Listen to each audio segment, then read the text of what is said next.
We spend most of our lives chasing an idea of success we never truly define.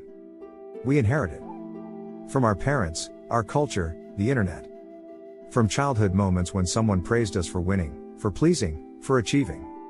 We think success is a checklist, a series of milestones, a timeline.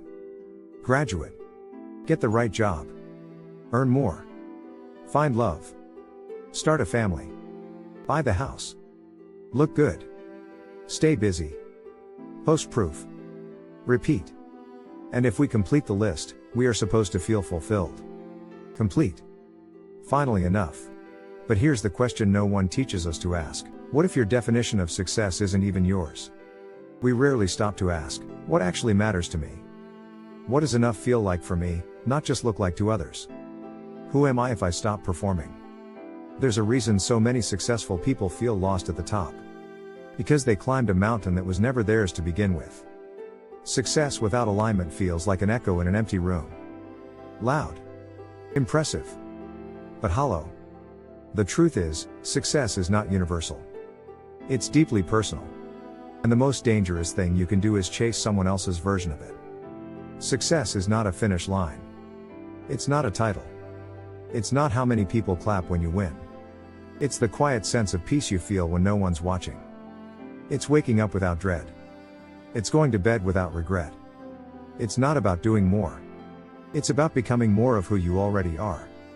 You can't measure your life with someone else's ruler. But that's exactly what we do. We scroll, compare, shrink. We see highlight reels and think they're the full story. We forget that external applause can never fill internal emptiness. When you live to impress, you abandon the parts of you that don't look shiny enough to display. When you live to belong, you shrink the parts of you that might be too much. When you live to win, you stop asking what game you're even playing. We've turned success into a performance. A set design. An illusion. But real success? It's quiet. It's soft. It feels like authenticity, not achievement. What if success isn't climbing higher, but sinking deeper? Not in status, but in self-awareness. Not in trophies, but in trust, with yourself. What if success is leaving a room and feeling at peace with how you showed up? What if it's saying no, without guilt? What if it's choosing rest when the world says hustle? What if success is simply being able to say, I like who I am when no one is watching? When you realize this, everything changes. You stop racing against invisible timelines. You stop proving yourself to people who don't even see you. You stop betraying yourself for temporary validation. The cost of chasing a borrowed dream is your own soul. I've seen people with all the boxes checked, all the money, all the admiration, yet they live in quiet despair. Because they gave up what they loved to get what they thought they needed. And I've seen people with less success on paper, but a lightness in their eyes. Because they live aligned. They live on their terms. You start to understand, you don't need to be the best. You need to be true. You don't need to be everywhere. You need to be here. You don't need to win at life. You need to live it. So what does success actually feel like, not just look like? Maybe it feels like a morning where you can breathe deeply. A conversation where you can be fully honest. A day where you create something, not for likes, but because it moves you. A life where you can look back and say, I didn't just impress them, I honored me. When we stop outsourcing our definition of success, we come home to ourselves. We reclaim our energy. We create from authenticity. We connect from truth, not from need. We realize we don't need more milestones, we need more moments. We don't need more praise, we need more purpose. The scariest part?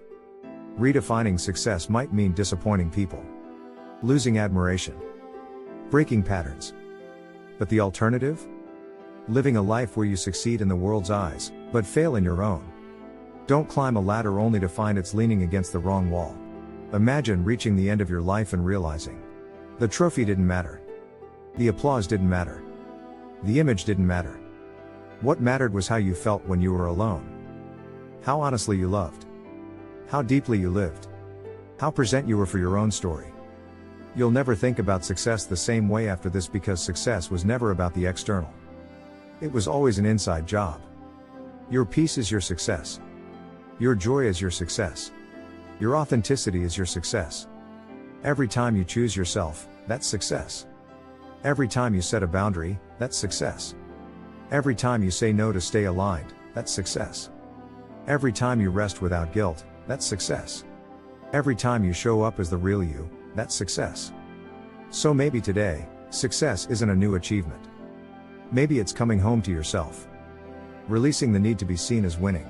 Embracing the slow, quiet, soulful path that feels real to you.